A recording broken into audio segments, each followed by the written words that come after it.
Right, this Manchester airport incident and the letter from several MPs to say that they are going to prosecute these individuals privately if the CPS don't bring a prosecution. Where do we start? Because a lot of you have asked me to cover this in a video, and so here it is. Let's start right at the beginning for a brief recap for those that may not know what's going on. And if I could just ask you one small favour before we go steaming ahead, if you could please hit that subscribe button, because about 60% of the some millions of you that watch every single month don't do that, and that really does help my channel grow. If I don't ask you, I get 200 or 300 subscribers on each video, which I'm grateful for. But when I do ask, I get thousands, sometimes tens of thousands of subscribers, just because I ask you. So I'm very grateful to you for that, so please do hit that subscribe button. And now let's get on with the video. It started with this video here, which I won't play. That was the first video that was released, and obviously it painted the police in a very bad light. So there was initial outrage at the police, until that is, this video was released here, whereby it was very clear that the full picture was very different than just what you saw on that initial video of the police.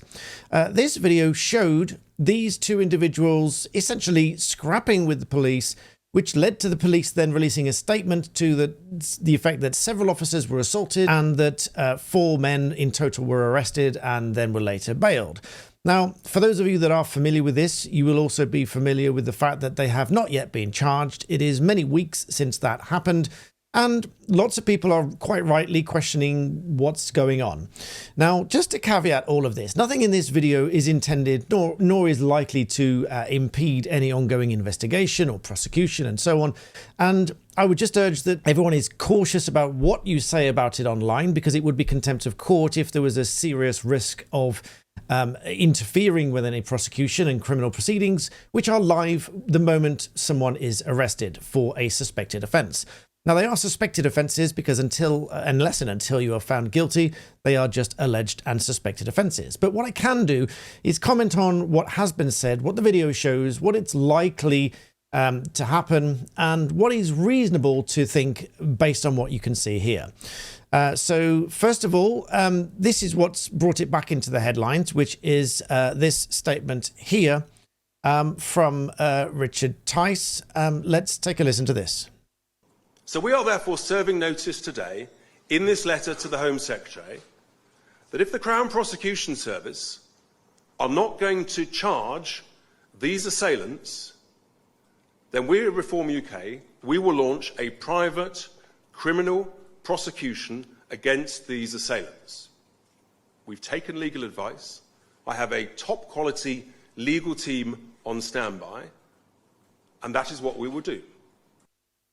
There's obviously more to that. You can go and watch the full version yourself. And there's a letter which I'm going to go through very briefly in a moment.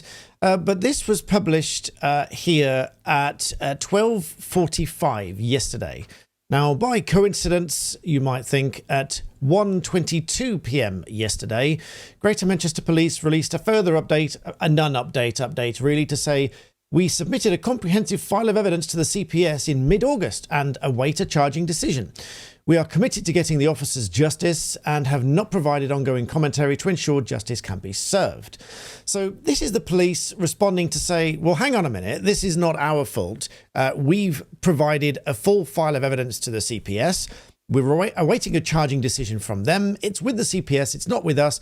We haven't said anything further, the police say, so as not to interfere with the justice procedure. And that, of course, in response and therefore bringing back to the surface their post on the 15th of August, which said exactly the same thing. We've submitted a comprehensive file of evidence to the Crown Prosecution Service for advice as part of investigation, etc. Manchester Evening News also picked up this story, and you can go and read that as well. That's quite a comprehensive overview from them. And also the Times did a reasonably fair overview of the whole story as well. Now, some people in the comments section ask me or even question me as to why I even talk about political issues or news topics on this channel. And that is because as a barrister, I know that there is always at least 2 sides to any given story, if not multiple different perspectives, all trying to convince you of a different thing. And this has never been truer than in politics and in the news that you read. And it's for that reason that I'm very pleased to recommend to you Ground News, which is both an app and a website that collects and aggregates different news sources from around the world and across the political spectrum. Ground News also provides a credibility score as to the accuracy of the articles and the news sources that you read, and even an indication as to ownership, if that matters to you, whether it's owned by individuals or by a large media conglomerate. Taking, for example, the story about Sue Gray resigning her position as Keir Starmer's Chief of Staff, you can see at a glance the points of focus by the politically left, right, or more neutral media outlets. There is also a very convenient bias comparison, so you can compare these points very quickly. The left, for example, focusing on her new role and presenting this as a positive transition, whereas media outlets on the right focusing on internal tensions, comparing her pay with Sir Keir Starmer's, and more general criticism over her role. Wales Online, for example, portrays this story as simply Keir Starmer shuffling his team at number 10 after Sue Gray quits her role. And you can see various other left-leaning media outlets focusing on her new role as well, such as The Hindu, Sue Gray steps down, takes new role. Contrasting with headlines from right-wing media outlets, you can see the difference. From GB News, the Labour government is in chaos. From the Gateway Pundit, British Labour turmoil, Sue Gray quits as Keir Starmer's Chief of Staff in midst of internal power struggle. And again from Times Live, UK Prime Minister Starmer's Chief of Staff quits after talk of infighting. What's also fairly interesting here is that we have a fairly balanced distribution of news articles across the political spectrum, with roughly a third leaning left, a third leaning right, and those more neutrally covering this story. Whereas if we take a very different headline where Keir Starmer said we must stand with the Jewish community over the October 7th anniversary, you can see the distribution now is very much more heavily leaning towards the right. This is precisely why Ground News has a blind spot feature to show you stories that are disproportionately represented from one side of the political spectrum or another. Of course, as they're a partner to my channel, I get you a fantastic discount, which is 40% off unlimited access to the world's news, using the QR code or the link that's on screen or in the description below. So the next time you want to read about a bit of news and you want to know whether you're being biased or persuaded, or you just want another point of view, check out Ground News and you'll get the full picture. But let's go briefly to this letter. And so I'm going to go through some parts of this letter, and then in the second part of this video I'm going to talk to you about the real prospects of whether or not they could proceed with a private prosecution, how it works and what's likely to happen, etc.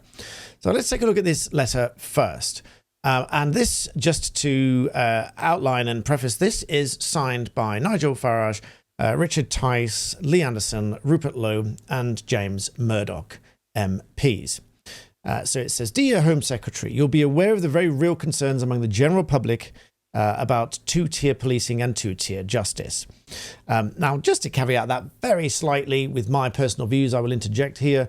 This specific scenario doesn't really isolate two-tier policing, but many people do have that impression based on other events around the country. So I think in this situation, the police have obviously responded as you would expect, as most people would reasonably expect police to respond.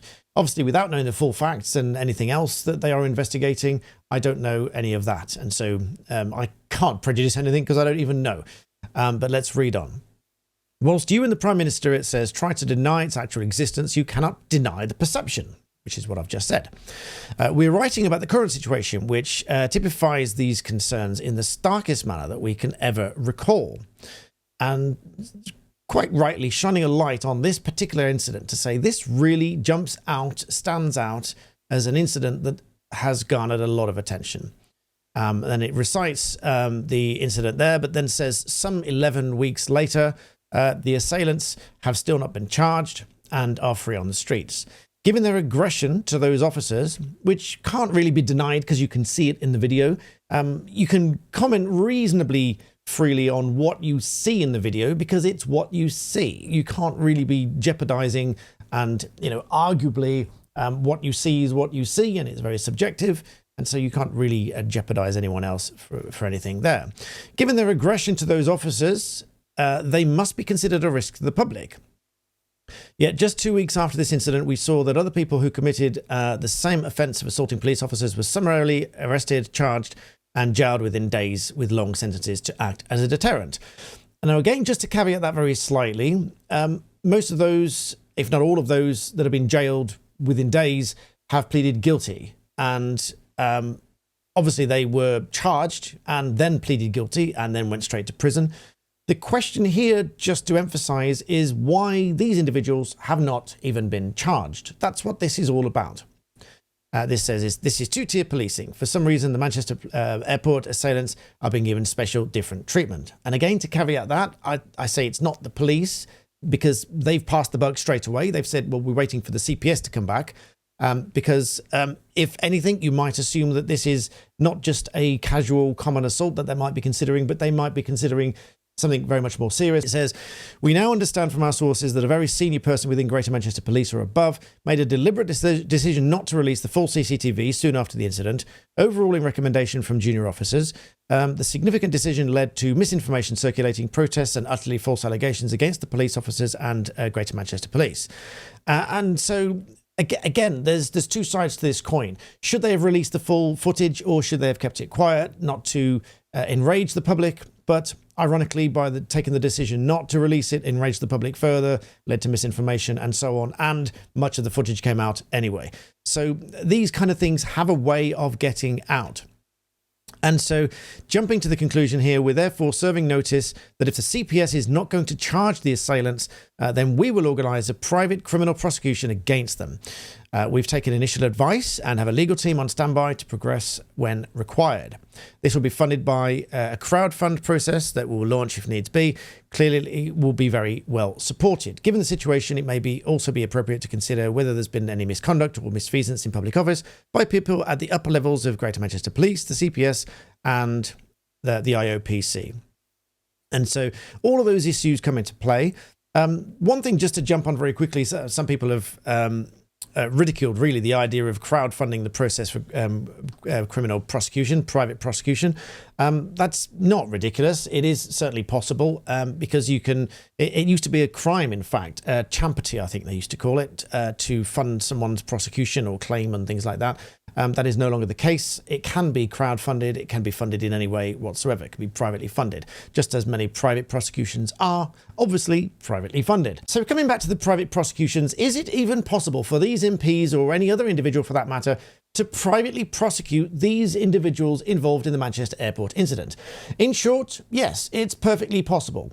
Is it possible even though the CPS are considering a charging decision? Well, strictly speaking, yes, because in a sense, it's first come, first served, in that if the CPS have not yet or decide not to bring a prosecution, it is still, and I understand it, always open for individuals to bring a private prosecution, and they are able to do so under Section 6 of the Prosecution of Offences Act 1985. That is, prosecutions instituted and conducted otherwise than by the service. So just to explain that a little bit, firstly, it will need to be conducted by the individual if it's private, but otherwise then by the service. That's referring to the Crown Prosecution Service. So the CPS is the state prosecutor. It is our state prosecutor. But any other individual or institution, organisation can and indeed do bring private prosecutions. And so, for example, the RSPCA bring private prosecutions for animal cruelty offences. HMRC bring private prosecutions for tax evasion and things like that. Royal Mail bring private prosecutions for the theft and interference of mail. And other companies, notably courier companies, they bring private prosecutions against their individuals for espionage, package theft, and so on. And indeed, individuals and sometimes companies bring private prosecutions where the state has just either failed or neglected to do so. So neither of these are against the rules as such. If you want to dive into the rules a little bit more, there's a fantastic video by my learned friend Alan Robert Shaw, An Art of Law.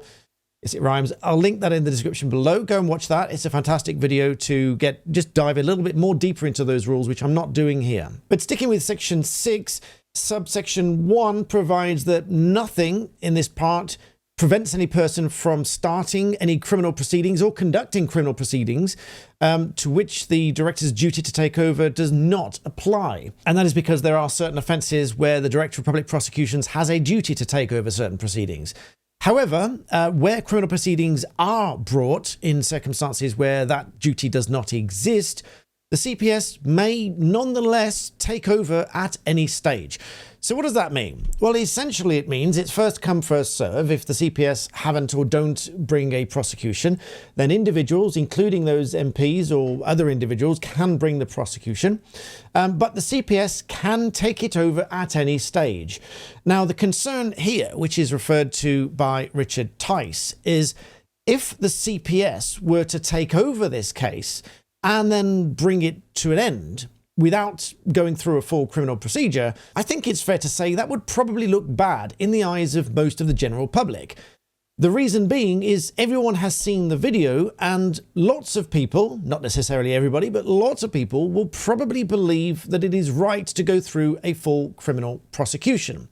Now, why is that? Now, the reason for that is that anyone bringing a private prosecution will have to adhere to the same test, i.e. what we call the full code test for Crown prosecutors. And that is, very broadly speaking, a two-part test: the evidentials test and the public interest stage. Now, that is not quite so prominent in private prosecutions, but at the same time, the state doesn't want everybody to just bring a prosecution on a whim. So there is a public interest test there, and that is not to be confused is what the public are interested in. A public interest is something that is of interest to the general public, to protect the general public, or in the public's interest, not what the public is interested in. But the first stage of this is the most important, and I think arguably one could say that this evidential stage is met by a 29-second video. And I say that because video is very clear evidence for the most part, in that you can see what people are doing. And if you know the outcome, i.e. we do know that officers were injured, so we can see from the video broadly what it appears to have caused that. And that brings us to the evidential test. And that is that there must be sufficient evidence to provide a realistic prospect of conviction against each suspect on each charge. So each individual, each charge against such individuals, and the evidence upon which they will rely in any such prosecution, including the impact of any defence, any other information, and anything else they might want to rely on by way of defence. Now, the reason that's important, and the reason that there might be some kind of delay, is that this evidential file that's gone to the CPS will not just look at the video, it will look at the before and after, everything in between, eyewitness accounts from other people, any other video evidence that you may not have seen, I certainly haven't seen, and whether or not there's any prospect of defence or anything like that. So they'll consider all of those things and what is the impact of any possible defence or other information that they've put forward that they may rely upon. And also considering whether or not it's credible, reliable, admissible, and anything else that they might need to consider. Now, it is at least, of course, arguable that many of you will think that test has already been met, given that you've seen the video. Although I'd caveat that you haven't seen the rest of it, and you haven't seen the other material, you haven't seen any possible defence they might rely on, such as if it was self-defence, why they rely on self-defence, and so on. But then they would move on to the public interest stage. Is it in the public interest to prosecute?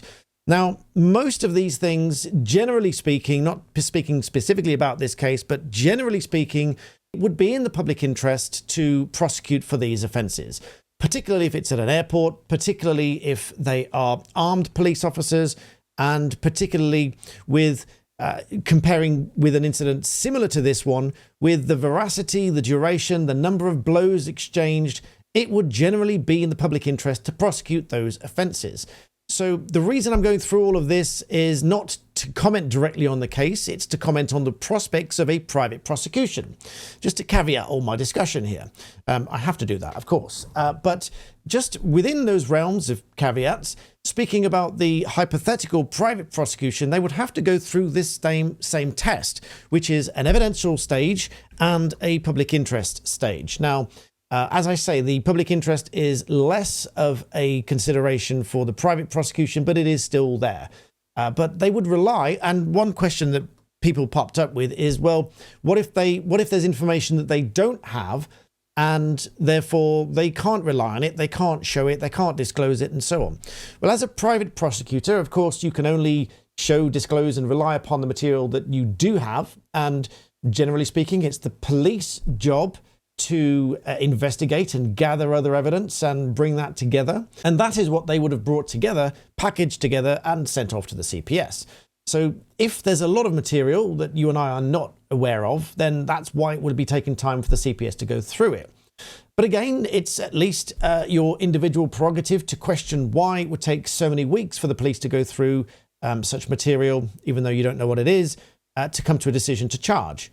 Because, of course, it all started with a 29-second video, which ostensibly shows very clearly what happened. So then let's say we get to the point where they do initiate a private prosecution. What happens? Well, very broadly, they fill in a form, which is an application for summons. It used to be called laying an information, and it goes before a magistrate or a bench of magistrates to approve the prosecution. And then the proposed defendant is summoned to court for a first appearance.